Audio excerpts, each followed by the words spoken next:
Bonsoir, vous suivez la télévision Isanganiro, c'est l'heure du journal en langue française de ce lundi 28 février 2022. Voici les titres de cette édition. C'est ce lundi que l'Assemblée nationale du Burundi a clôturé sa session parlementaire de décembre 2021. Le président de la Chambre basse du Parlement est revenu sur les grandes réalisations durant cette session, notamment l'étude et l'adoption du projet de loi portant revalorisation des pensions pour le secteur public. La récente mesure du ministère de l'Intérieur et de la Sécurité publique d'élargir les zones interdites à la circulation des vélos, motos et tricycles en mairie de Bujumbura est décriée par les usagers de ces moyens de transport. Pour eux, cette mesure ne fera qu'accentuer la pauvreté, le chômage et le sous-emploi parmi la population. Les détails de ce journal tout de suite après.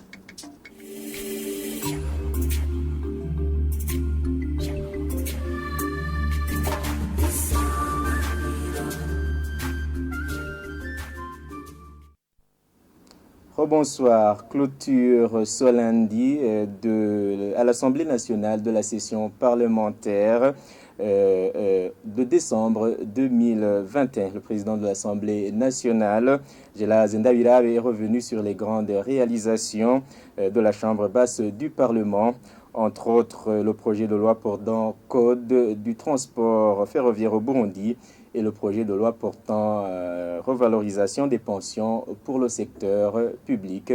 Je vous prie de le suivre.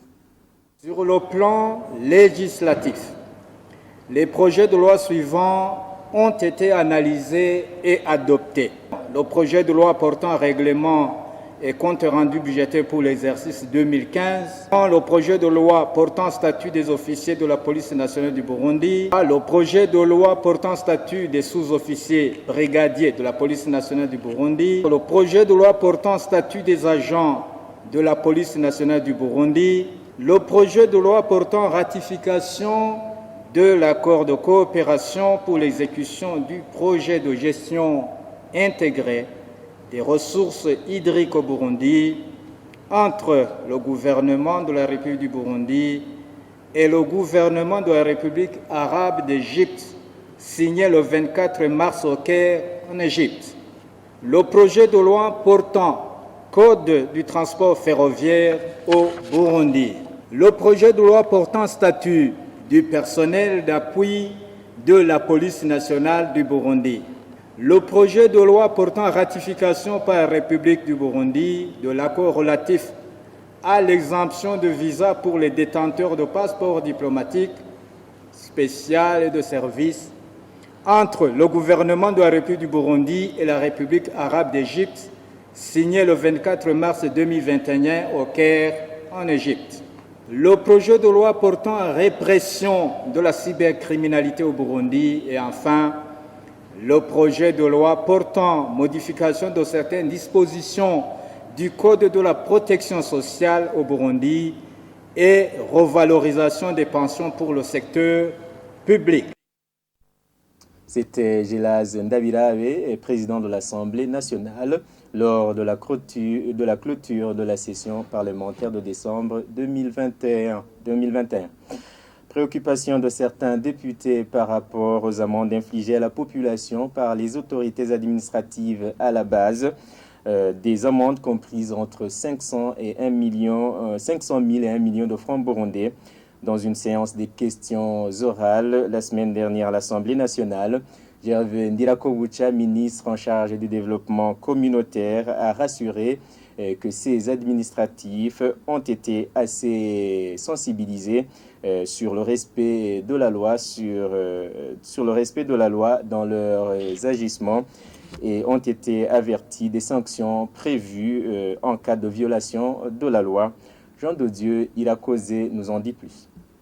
Certains députés indiquent constater souvent les cas d'amende que les administratifs à la base font payer, amende comprise entre 500 000 francs burundais et 1 million de francs burundais. Ce député interroge où ces administratifs tirent cette prérogative. Turakunze kubona Nous assistons souvent aux amendes que les administratifs à la base taxent en chef de colline, en chef de zone. Un administrateur communal peut taxer une amende comprise entre 500 000 et 1 million. Quelquefois, ils opèrent des saisies des articles de vente.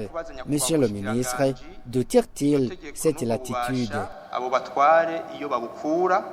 Face à cette inquiétude, le ministre rassure, les amendes administratives sont régies par la loi. Il évoque en outre plusieurs séances de sensibilisation tenues à leur endroit concernant le respect des textes réglementaires lors de l'exercice de leurs fonctions. Les amendes administratives zirarekuwe. Les amendes administratives sont permises. Je ne vais pas préciser le montant. Nous avons sensibilisé les administratifs qu'ils doivent se conformer aux textes réglementaires dans l'exercice de leurs fonctions. Je crois qu'ils se basent sur ces textes en taxant ces amendes qui passeraient outre et seraient dans le viseur du code pénal, car cela fait objet de sanctions. Des clins d'œil sont sans cesse donnés. Ils sont chaque fois appelés à exercer leurs fonctions en respectant la loi et sous la protection de cette dernière, laquelle te sanctionne une fois passé outre. Ces inquiétudes ont été soulevées à l'Assemblée nationale dans une plénière tenue la semaine dernière sur les questions orales autour du rapport d'audit portant sur 6 communes, un rapport de la Cour des comptes. Plus de 44 000 personnes en 2020 et plus de 35 000 autres en 2021 sont devenus des déplacés internes suite à la montée du niveau des eaux du lac Tanganyika et de la rivière Rusizi. Déclaration du ministre ayant la sécurité publique dans ses attributions ce lundi à la veille de la célébration de la journée mondiale dédiée à la protection civile. Gervais Ndilakobucha reconnaît la misère qui pèse sur cette catégorie de personnes. Il promet par conséquent la réinstallation dans des zones sécurisées. Suivez. Célébré le 1er mars de chaque année, depuis l'an 1972, la journée mondiale de la protection civile offre une occasion de sensibiliser le public sur le rôle de la protection civile dans la gestion des risques de catastrophes d'une part et éveiller la conscience des communautés sur la préparation et la réponse aux urgences d'autre part. Pour cette année 2022, le thème retenu est protection civile et gestion des populations déplacées internes, rôle des volontaires et lutte contre les pandémies. Au Burundi, ce thème est bien point nommé car depuis plus d'une décennie, notre pays enregistre un accroissement en nombre et en intensité des risques de catastrophes naturelles dont les effets causent des déplacements internes de population à plus de 90%.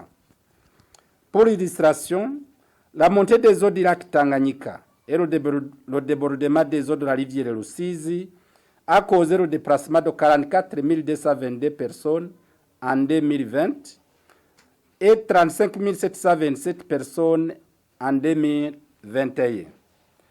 Grâce aux appuis financiers de l'OIM, 1619 ménages locataires de maisons qui ont été détruites par des effets de changement climatique ont été assistés pour trouver des maisons ailleurs.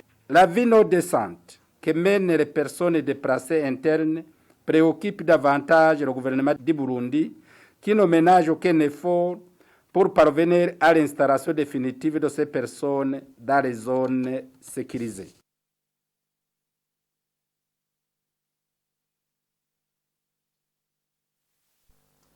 Je vous le disais dans les titres, certains usagers des moyens de transport tels que les motos, les vélos et les tricycles Bajaj en mairie de Bujumbura redoutent la mise en application de la mesure d'élargissement des zones interdites pour la circulation de ces véhicules. Ces mesures ne feront qu'accentuer la pauvreté dans laquelle ils vivent déjà, se plaignent-ils. Ils demandent aux autorités habilitées de revoir la mesure pour l'intérêt de tous. Suivez-les. J'utilise le vélo comme moyen de déplacement. C'est rapide et moins cher par rapport au bus qui me prend beaucoup de temps. Avec le vélo, j'arrive rarement en retard. La vie chez certains usagers va certainement changer négativement à cause de ces nouvelles délimitations. La voirie à mairie de Bujumbura n'est pas du tout favorable pour la circulation. Si on refuse l'accès à ces petits véhicules qui parvenaient à y passer, comment allons-nous faire pour nous déplacer? Je travaille au marché de Rovumera. Pour m'y rendre, je dois me lever à 5 heures et prendre le bus. Mais souvent, on manque de bus et le taxi-vélo devenait notre alternative.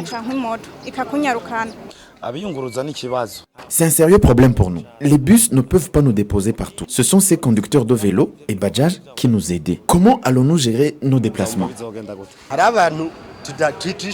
Nous sommes pauvres. Prendre le taxi, voiture et taxi pour nous. Ce qui correspond à notre style de vie, c'est le vélo ou la moto. Nous pauvres serons tous condamnés de marcher à pied alors qu'il y avait assez de moyens de déplacement. L'État devrait penser à toutes les catégories de personnes, surtout à celles des gens pauvres. Nous demandons aux autorités compétentes d'agir pour le bien-être de tous. Beaucoup d'entre nous étions habitués à prendre le bajaj ou le vélo. Ça va être dur de se déplacer.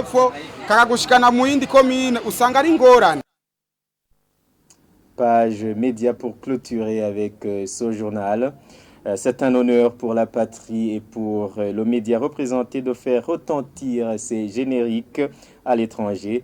La déclaration est de Raissa Liliane Inamahoro, journaliste à la télévision Isanganiro, ce lundi, lors de son retour des cérémonies de remise du trophée du média africain à Brazzaville, en République du Congo. Silver Nakarutimana, directeur de la radio-télévision Isanganiro, dit que ce trophée représente beaucoup pour Isanganiro et pour le pays. Eh bien, c'est par ici que nous mettons en point final à ce journal. Nous disons encore une fois félicitations à Raissa Liliane Inamahoro pour ce prix qu'elle vient de recevoir. Et nous disons bonne suite des programmes sur la télévision Isanganiro. Au revoir.